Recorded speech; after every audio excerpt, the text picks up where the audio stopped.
And I think that's what we tried to do with the guidelines. We really tried to make it so that it would be very easy to turn off your phone, silence your watch, and spend that 15, 20, 25 minutes with that person to get a full, wholesome feeling for how their mental and physical health was affecting them, their family, and the people around them. What is the crucial role of advanced practice nurses in understanding the complexities of 21st century mental health in the context of a world plagued by depression, anxiety, and existential threats like climate change, a divisive political landscape, and a beleaguered healthcare system? Let's talk all about it with professor, author, Fulbright scholar, and psychiatric nurse practitioner Dr. Brenda Marshall, right here on episode 503 of The Nurse Keith Show. Hey there, this is Nurse Keith. This podcast is always about you and your personal professional development, your career, and the healthcare system writ large. And I'm always here to share education, ideas, and informative interviews with some of the most inspiring people from the worlds of healthcare, nursing, entrepreneurship, medicine, and beyond. I love having you along for the ride, and I thank you from the bottom of my nurse podcaster's heart for being part of the growing Nurse Keith Nation. If you'd like to help other people find the show, you can leave a rating and review over on Apple Podcasts. That is super, super helpful. You can also become a patron at patreon.com. That's patreon.com/Nurse Keith. And you can also share the show with anyone who you think might enjoy it or get something out of it, of course. And no matter how you're interacting with us, I appreciate it oh so very much. This episode of The Nurse Keith Show is brought to you in collaboration with Springer Publishing. They've been delivering award-winning healthcare education and exam prep materials focused on nursing, behavioral health, and the health sciences for over 70 years. And my thanks to Springer for their support. Please head over to nursekeith.com to find the show notes for the episode. The show notes are also on any podcast app where you happen to be listening, no matter what the device might be. And as I said, we're here today with psychiatric nurse practitioner, professor, and author Brenda Marshall. And Brenda, it's great to have you here. And I'd like to start with this kind of overarching question. And the question is, how has the provision of high quality mental health care changed over the last several decades? Let's say since the beginning of the new millennium. What's really changed? So much has changed. It's a hard question to get a lasso around. Mm-hmm. I'll just start with the way we speak about mental health and about mental health care. Our lexicons have changed. Our vocabulary has changed. The old stigmatic statements that we used to make no longer are appropriate and are acceptable. So we now take a look at a person who has mental health challenges. They could be our neighbors. They could be our children.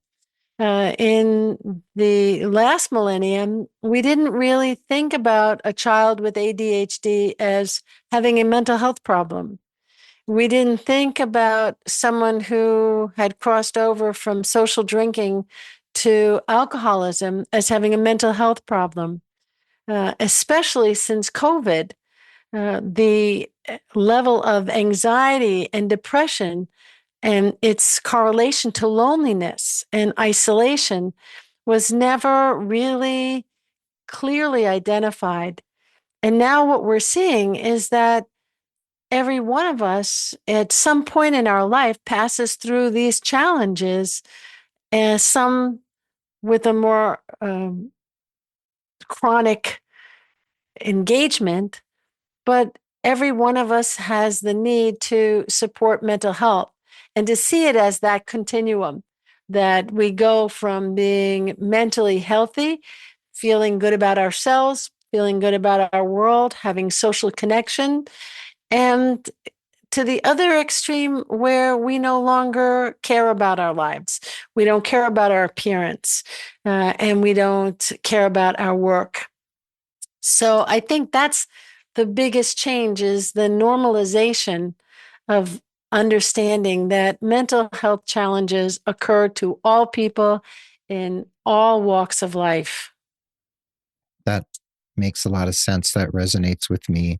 And this is all in the context of, you mentioned the pandemic, which we know that that was sort of a watershed moment in many, many ways in terms of mental health and just people's place in the world and the universe at large.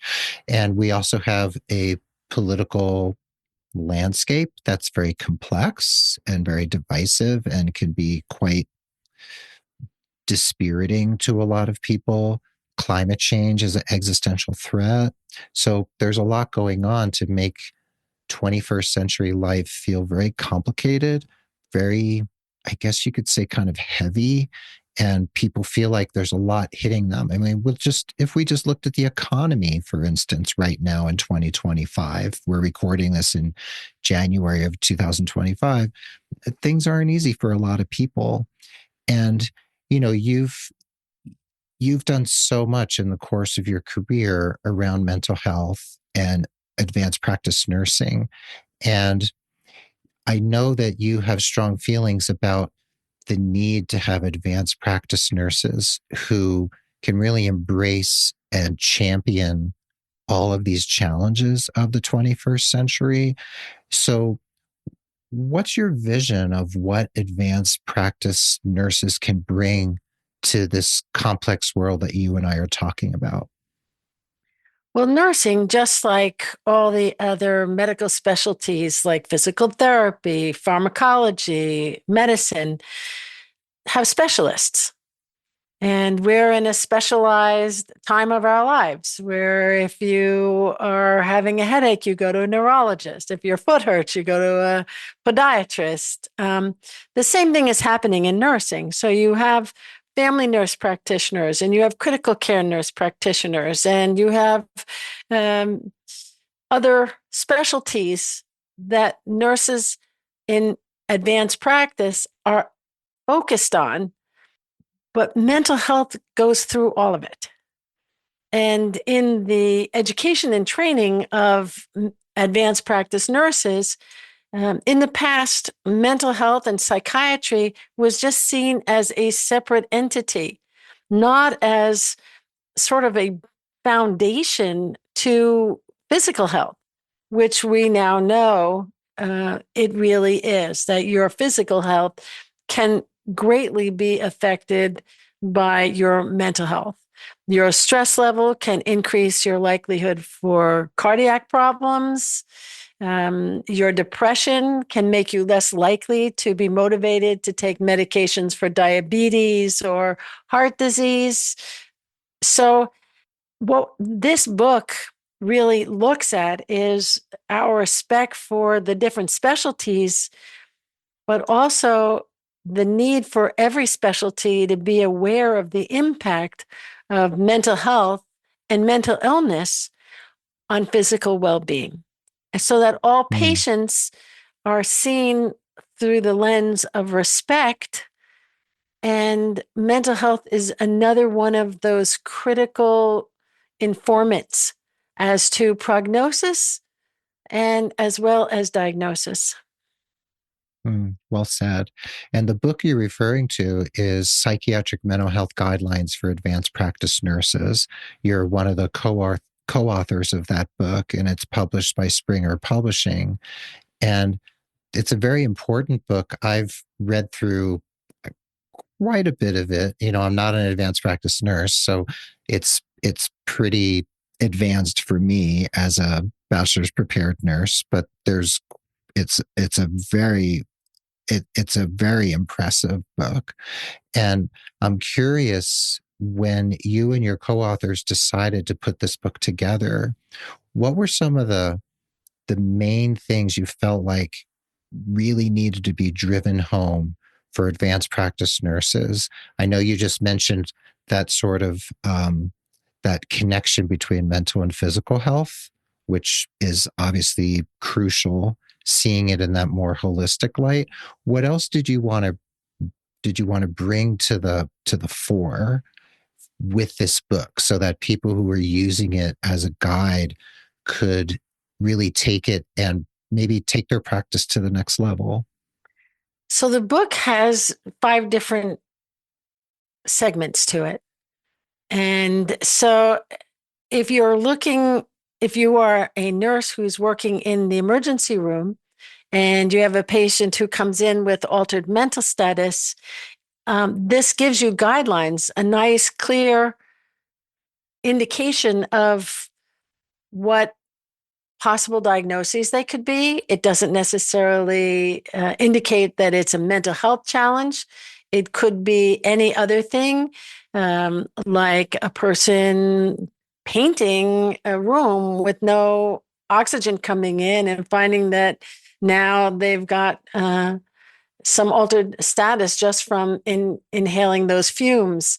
We went out and looked for specialists in each one of these areas. So each chapter is written by advanced practice nurses and psychiatrists and neurologists and medical doctors, emergency room doctors, social workers, because we don't practice alone. Just as psychiatric nursing does not exist as a separate island, we don't provide care to patients individually without understanding that everything is connected. So I think that looking at this book, whether you are a new advanced practice nurse who is starting up your own private practice, there is a whole segment there that talks about how to set up a private practice. We have some of our contributors are from England, some are from Canada. That gives it a very nice, refreshing look at the fact that when we're looking at health, we're looking at human beings, whether they're coming from our own country or other countries. And as you said, we're living in a very mercuric time with climate change and political change and economic changes.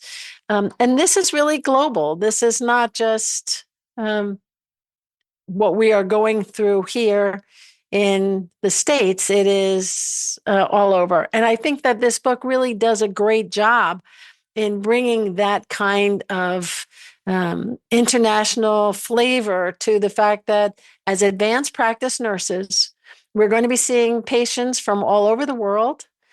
We are going to be dealing with situations that we want to make sure that we are not stigmatizing patients, that we are not looking at someone who's going to be afraid to say that they are taking an antidepressant because they're afraid that the person doing the intake is then going to have an attitude about them. We want to make sure that, and we stress it in the guidelines, myself, Dr. Suzanne Drake, and Dr. Julie Bliss, who are the other co-editors, our respect for all of our patients is enormous. And we want to make sure that that came through loud and clear, that we are working with individuals and we can bring our specialty to that person, but we can't become so myopic that we don't recognize all the other things and situations that are affecting that person's health. Mm-hmm. Yeah, well said. And I like that there was a chapter, or is a chapter, on trauma-informed care, which has become not just a buzzword, but something people really talk about in nursing and healthcare these days. Trauma-informed care, and the recognizing the place of trauma and the ways in which it affects our mental health and our physical health. And I like that you have special chapters on pediatric psychiatric assessment, geriatric psychiatric assessment, and you also have a chapter on psychiatric assessment scales that was written by several advanced practice nurses. And then you go into, of course, all the different areas like feeding and eating disorders, personality disorders, etc., which is also helpful. And I also really appreciated when I went through part 3, which is, I think, almost 10 chapters that covers special populations. So when you all were putting the book together, and you were talking about, okay, how are we going to tackle all this? We've got so much to talk about. Where did the discussion about special populations come in? Because that's such an important aspect of being human that really needs to be taken into consideration when it comes to the provision of healthcare and mental health care. So I am a trauma specialist and certified in sensorimotor psychotherapy with a trauma bend, as well as substance use disorders. And when we were discussing this book, I've done other books for Springer publication. One is Managing the Patient with a Psychiatric Disorder, and the other is Substance Use Disorders. One of the biggest problems our patients have is the stigma that comes along with the diagnosis. And the way that people are treated and the microaggressions that people can experience in just simply trying to get their healthcare needs met can actually deter the person from continuing to get help.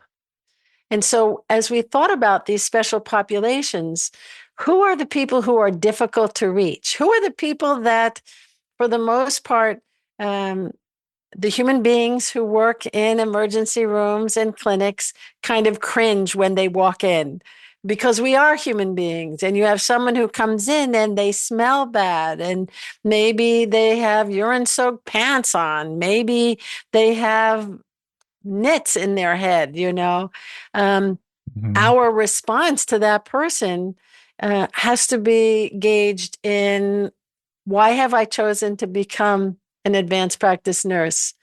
Why have I chosen to become a hospitalist? These are questions that each individual has to struggle with so that we can give the best care that we can give. And I think the guidelines, at least I hope, I hope that the guidelines actually give a focus to that stigmatization that might happen, that these guidelines are, we were very careful when Julie, Suzanne, and I would meet together and go over a chapter to make sure that none of the language was infused with something that could be traumatic. We put Mm-hmm. in questions to ask and the way to ask them, especially with children, so that we are not going to re-traumatize without thinking a child who may have had some trauma in their past. Um, so I think that really came to play for us when we were putting this together. One of the things is, putting this book together took about 3 years. And in that time, there have been changes even in the nomenclature. So this is a living book. So we can buy the hardcover and we can have it in the emergency room, and it is there as a guidelines so that a person can flip open to a page and see, oh yeah, these are the questions I have to ask. This is how I do an intake on a child. This is how I can bring the parents in, the kind of questions I can ask parents. This is how I can check my own implicit bias. When I see a person from a different race or religion, or a person with tattoos, or a person who's coming from the LGBTQ plus population, this is how I can question myself and check myself to make sure that I am not part of that trauma that they have experienced outside of my office. And that was a real focus for the three of us. I appreciate that. It really shows, especially in that section that I just mentioned that covers all the special populations. I think that's such an important aspect of our world, our contemporary world, something that gets glossed over, I think, in many clinical milieus and the ways in which we're teaching our clinicians. So I really appreciate that. And I think, of course, nomenclature changes, the ways we look at these different circumstances and lifestyles changes over time. So, of course, it all has to be fluid, and we have to keep flowing with how our culture and our society morph over time. But I think this book makes really good inroads in this moment, 2025, for helping clinicians, whether in the ER or elsewhere, respond to all of these different people who might walk through their doors and respond to them with respect and compassion. And when we come back from the break, I'd like to talk about you. I'd like to talk about your career, which has been really fascinating. And then I want to dig back into some other aspects of this really wonderful book, Psychiatric Mental Health Guidelines for Advanced Practice Nurses. So hang in there, and we'll be right back with the second half of episode 503 of The Nurse Keith Show with professor, author, and psychiatric nurse practitioner, Brenda Marshall. Okay, everyone, I'd like to take a pause for the cause to thank Springer Publishing for their ongoing collaboration, including sponsorship of episodes of The Nurse Keith Show featuring stellar Springer authors, just like the one you're listening to right now. If you're not already aware, Springer Publishing has been delivering award-winning healthcare education and exam prep materials focused on nursing, behavioral health, and the health sciences for more than 70 years. With an acute understanding of how educators teach, how practitioners work, and how students learn, Springer's digital platforms, textbooks, instructor resources, exam prep tools, journals, and clinical reference materials are designed with optimal outcomes in mind for the learner, for the patient, and for the client. My gratitude to Springer Publishing for their generous support of The Nurse Keith Show. Please find them at springerpub.com and feel free to use coupon code NurseKeith for 25% off your purchase. That's springerpub.com and coupon code NurseKeith. Now, back to the episode.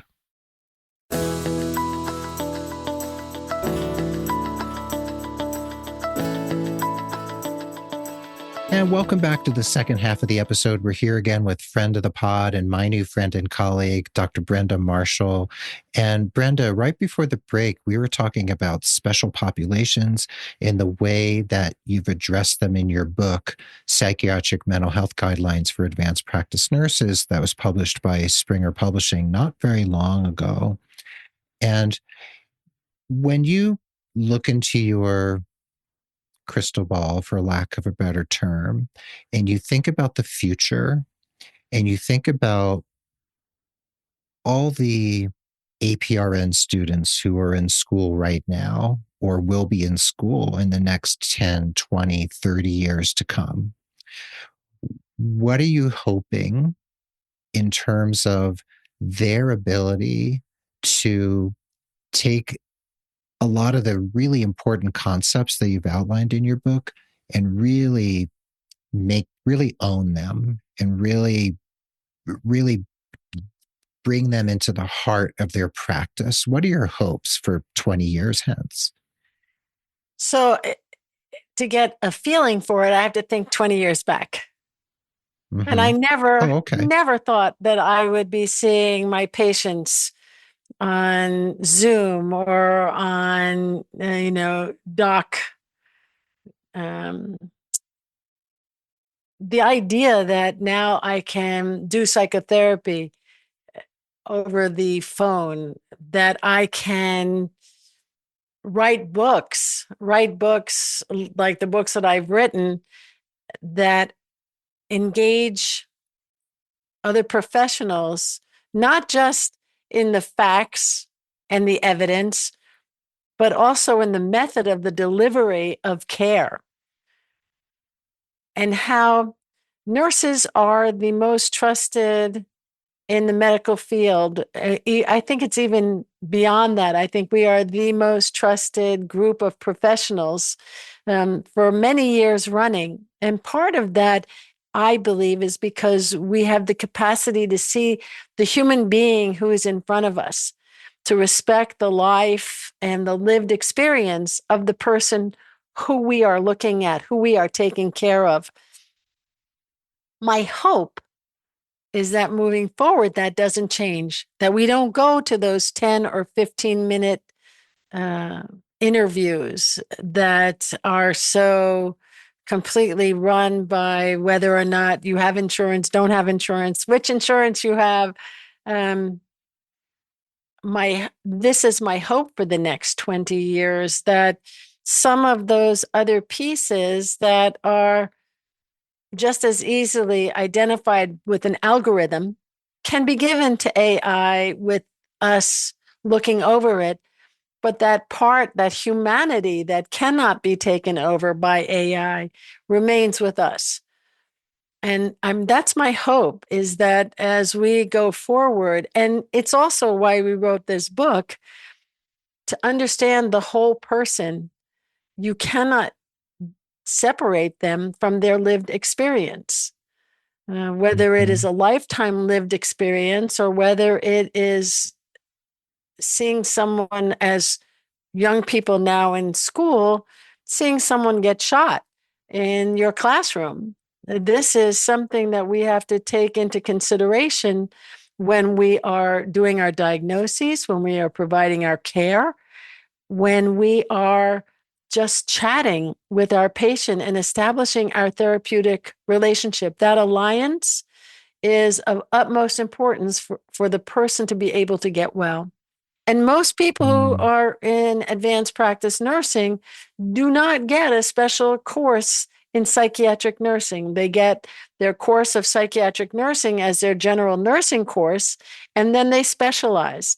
And unfortunately, in this day and age, with anxiety, with depression, and now with the legalization of marijuana, so we're seeing a lot Mhm. of youth who now have psychiatric challenges secondary to overuse of marijuana. The advanced practice nurse, regardless of what his or her specialty is, has got nursing. And all of this that you're saying makes so much sense. And what I'm keeping in the back of my mind is that it's all being filtered through an amazing career that you've had all these decades. That, you're currently a full tenured professor at Montclair State University School of Nursing. And I almost went to Montclair State as an art student way back in the early 80s. So I have a connection with Montclair State. My grandparents lived just up the street from there. And you're a psychiatric nurse practitioner. And like you mentioned earlier, you are certified in as a master addiction counselor and a sensorimotor psychotherapist. You have a doctorate in education from Columbia, that little school, Columbia University, and a master's of science from University of Medicine and Dentistry of New Jersey. And you even have a master's of science in policy and health management from Wagner Graduate School of Public Service at NYU. And you've even been a Fulbright scholar. So I wanted to just for just 2 minutes dip into the work you did in Malta as a Mm. Fulbright scholar specialist in mental health. What were you doing in Malta? I'm just really curious. So in Malta, I was working at the University of Malta with nursing students on a type of pedagogy that I developed with my own students to increase their empathy for persons who have psychosis and auditory hallucinations. And it's a 6-second auditory hallucination experience. It's very fast, and it demonstrates how disorienting those voices are.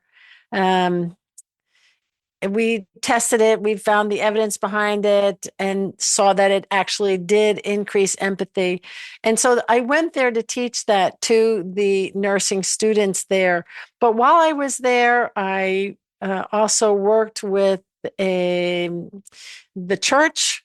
To work with the nuns, who there are quite a few people coming into Malta from Sudan and other areas that have trauma, even just the voyage to get out of their countries, which are war torn. And so I did a lot of work on faith and healing and trauma and different methods to help reduce the trauma response, milieus that actually help promote positive well being. Wow, that's Yeah, it was fantastic. And great. not every not everybody gets to be a Fulbright scholar. So that's an enormous accomplishment. And I know that you've even more recently had research funded in various areas, including functional MRI imaging. Yeah. And where does fMRI come in when it comes to mental health? Like where are you using it or seeing its use right now? So that's an interesting one. I wanted to examine whether or not one of the things that I do in the type of therapy that I give is helping people to understand that the memory they have of a specific incident may be colored in a way of it happened then, it's not happening now. But that is trauma. So when you have that memory come back, it's like the mirror crashes to the floor all over again and splinters. And to try and help a person understand that the mirror is no longer going to splinter, that the thing that happened is in the past. It is being able to see the same situation, but with a different story. And Mm. so that what we did at that time, we had 10 people that went into the fMRI. We had 25 faces, still faces that we showed, and they looked surprised. They had a look of great surprise on their face. And so the first time they viewed the pictures, it said, this person has just witnessed a murder. And we watched to see what happened in the brain and what areas lit up. And then we showed the same exact pictures and we said, this person has just won $1 million. And we watched to see what areas lit up. And what we were seeing was that when we went back to the third one, which said these people have just witnessed an accident, suddenly the amygdala response, that fear, frightened response, didn't light up so much anymore because the person now was able to say, wait a second, I saw that face before. That's the guy that won $1 million. Wait a minute, maybe Mm. this isn't so true. Maybe this is not true. So that it's doing research like that is extraordinarily expensive. And so we only did the first leg of it, and we did not do others. One of the things that I would like to say is that when I started in nursing, I started as an ICU nurse. And I think a lot of that training of working with a person who had just had a heart attack or as asthma or was on a ventilator, and recognizing that this human being gets better because of the hard work that the team in an ICU does, is an amazing thing. And then AIDS came along, and I had the good opportunity to work overseas for a while during the AIDS epidemic. When I came back to America, it was just really in full blown capacity. And I realized that once again, we were afraid of our patients and we weren't being able to give them the help that they needed because we were afraid of getting sick. And I worked with the city of New York, and Matilda Krim to try and answer questions to get more knowledge so that as nurses and physicians, we would be able to take care of people and be safe ourselves and also help them. As my life changed and I had children, I went into working in post anesthesia and I worked in orthopedics at special surgery, which was an amazing experience. And I became the person who responded to all needle sticks of medical professionals because of the fear, the anxiety that they might get AIDS because they had a needle stick. Because back then we didn't have gloves, we didn't have universal precautions, we didn't have needles that retracted. It was a jungle. It was. But we made it through. We made it through. And then I went on and had my family. And when my older daughter was 2.5, she started to have seizures. And I understood at that time that those seizures were going to impact her ability emotionally to get ahead in the world. And it would impact her sister. as well to be seeing a sister who's having 250 seizures a day. It's trauma. Mm. And so that is actually what put me towards psychiatric nursing and towards trauma. And I'm happy to say that my older daughter, who is now 33, is great. In fact, she set up the mic for me. She graduated in media and communication. And my other daughter is a physician at Mass General, and she's a pediatrician, and she works in palliative care, working with children with chronic diseases. And in all of this trajectory, one of the main things that kept coming back to me was the intersection of physical health and mental health, and the responsibility of the nurse practitioner, the physician, the physician's assistant, to be able to be present 100% for whomever it is who's in front of them and not have any distraction, so that that person knows that they are getting what they need. And I think that's what we tried to do with the guidelines. We really tried to make it so that it would be very easy to turn off your phone, silence your watch, and spend that 15, 20, 25 minutes with that person to get a full, wholesome feeling for how their mental and physical health was affecting them, their family, and the people around them. Mm. Wow.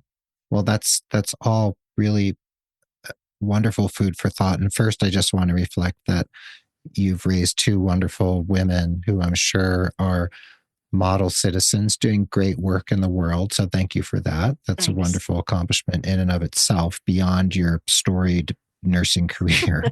um, but I wanted to, going back to the book and going back to what you're trying to accomplish, I just feel like the book really does give so much for providers to work with, advanced practice nurses, whether they're in the ER, the ICU, family practice, doesn't matter, wherever they happen to be. And there's something you mentioned in the notes that I took from our previous conversation preparing for this, that there are symptoms shared among multiple conditions, and then there are physical conditions whose symptomatology mimics psychiatric symptoms. So, how do you walk readers and APRNs and other providers through that labyrinth of, where there's so much crossover and nuance that you have to tease out? And that must be incredibly challenging. Well, those are my two favorite chapters. See?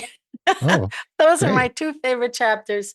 So I had a hand in both of them, because quite often, if a patient comes in and you find out that they are taking an antidepressant, an anxiolytic, or an antipsychotic, suddenly all of the Mhm. problems that you are seeing, you are going to be attaching to that, when in fact you might miss it. And one of the uh, most difficult one is like the stroke that is an idiosyncratic stroke that presents like it's a psychiatric problem.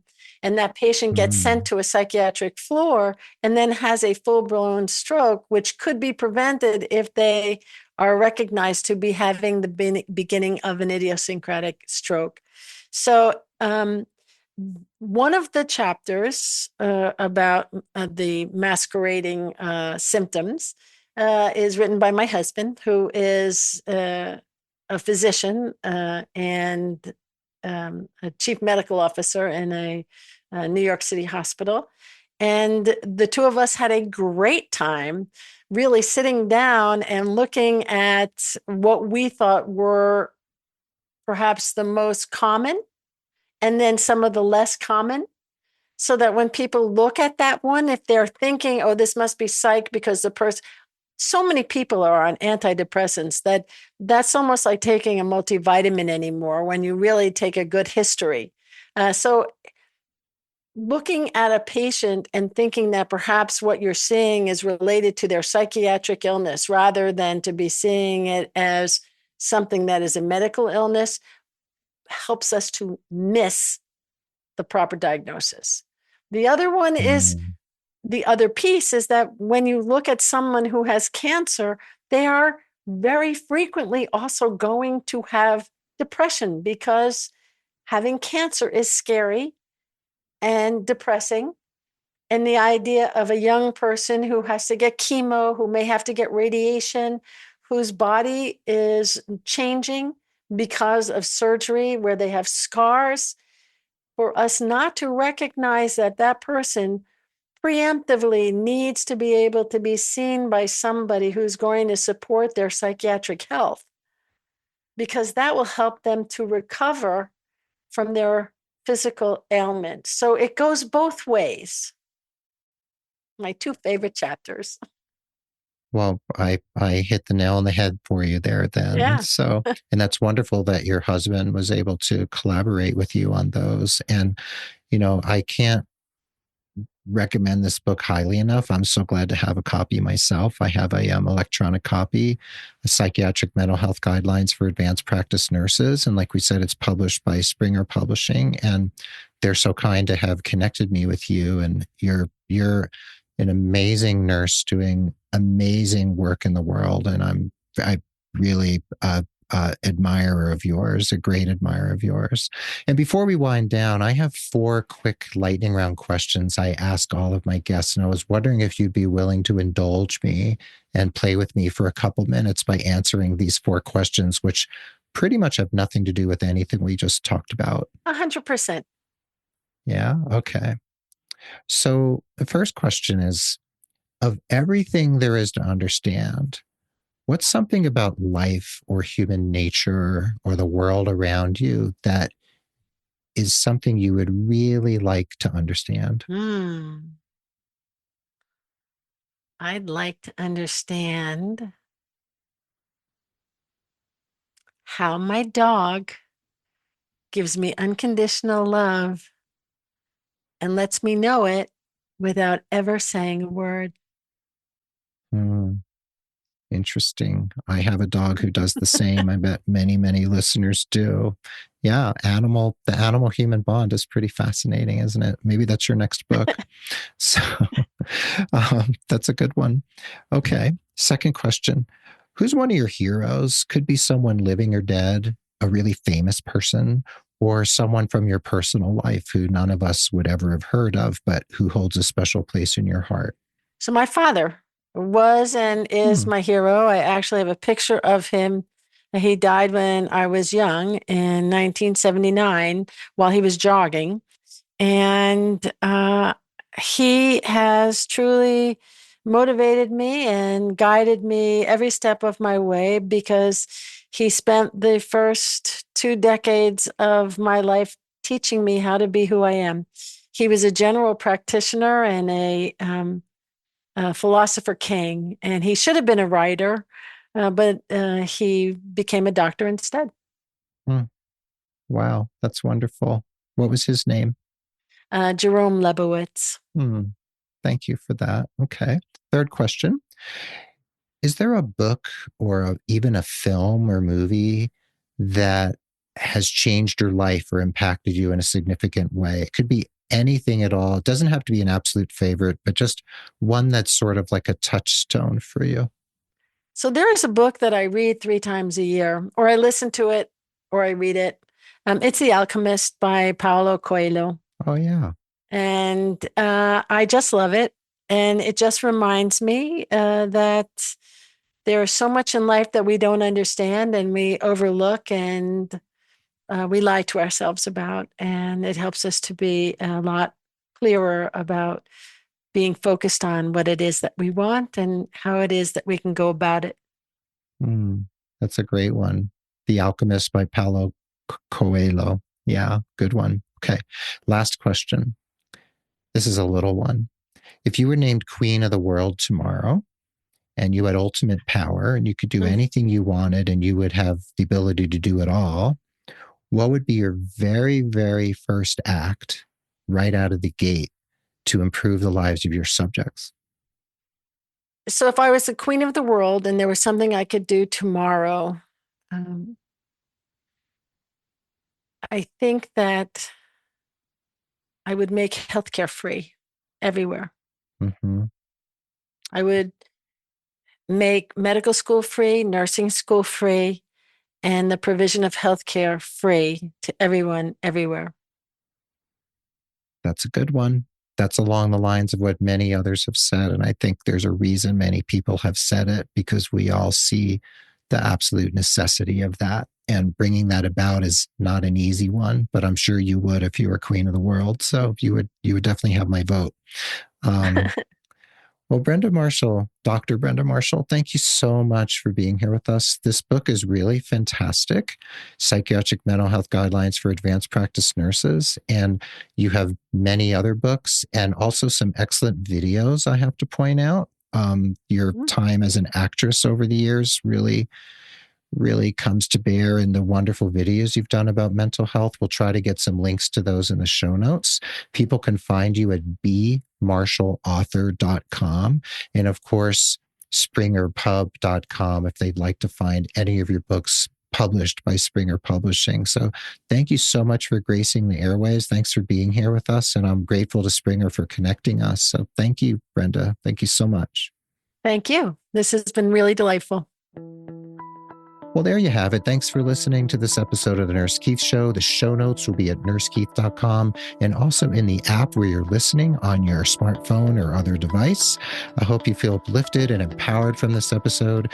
And please head over to springerpub.com if you'd like to find Brenda's book, Psychiatric Mental Health Guidelines for Advanced Practice Nurses, and also go to bmarshallauthor.com if you'd like to hear more and learn more about Brenda and her work.